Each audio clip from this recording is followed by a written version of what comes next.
Mayor, yung mga nilagay niyo pong mga opisyal, since kayo po ay nailuklok dyan sa Cebu City Hall, sila pa rin po ba? Hindi po sila pinagtatanggal? Ang daming tinanggal. Ang daming tinanggal. Mhm. Ang dami.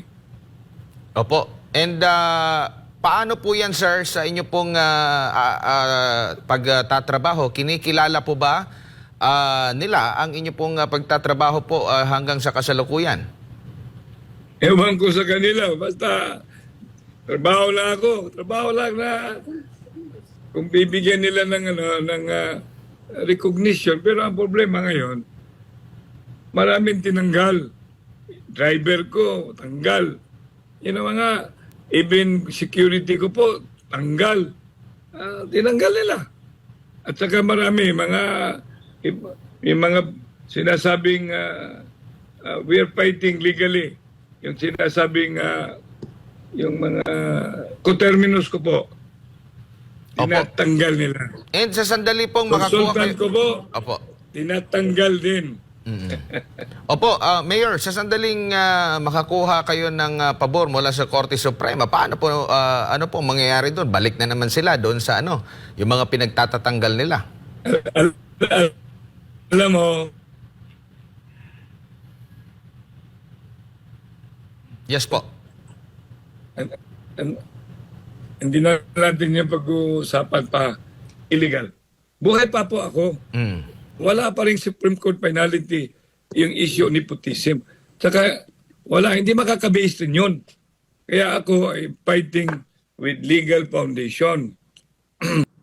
Basta hindi makaintindi kung ano yung rule of law, ay iinit yun.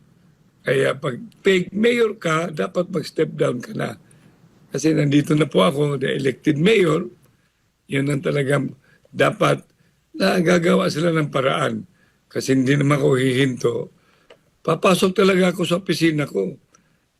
Opisina yan ng mga tao sa Cebu City. Hindi lang yan opisina. Opisina ko po, nandiyan yung mga personal belonging ko, memorabilia ko po, sa kabuhay pa po ako.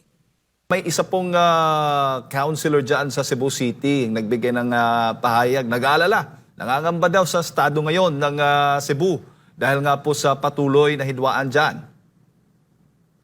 Dapat kasama ang City Council should be a part of the solution presided by yung Vice Mayor kong candidate na hindi traidor, si Dondon Ontiveros. Dapat they should be a part of it.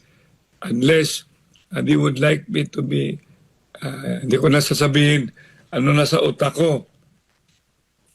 Opo, Mayor. Pero para rin sa kaalaman ng ating mga kababayan, ano po yung naging ugat, naging pangunahing dahilan talaga, yung hidwaan po ninyo with Mayor Raymond Alvin Garcia?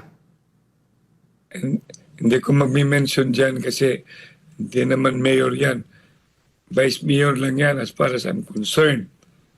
And then if and when there was a time, acting mayor lang yan. But now that I have already, in a way, yung suspension na 6 months, tapos na. Kasi wala naman finality from the Supreme Court, yung sinasabi nilang not well-founded din na kaso, it's now about time for them to step down.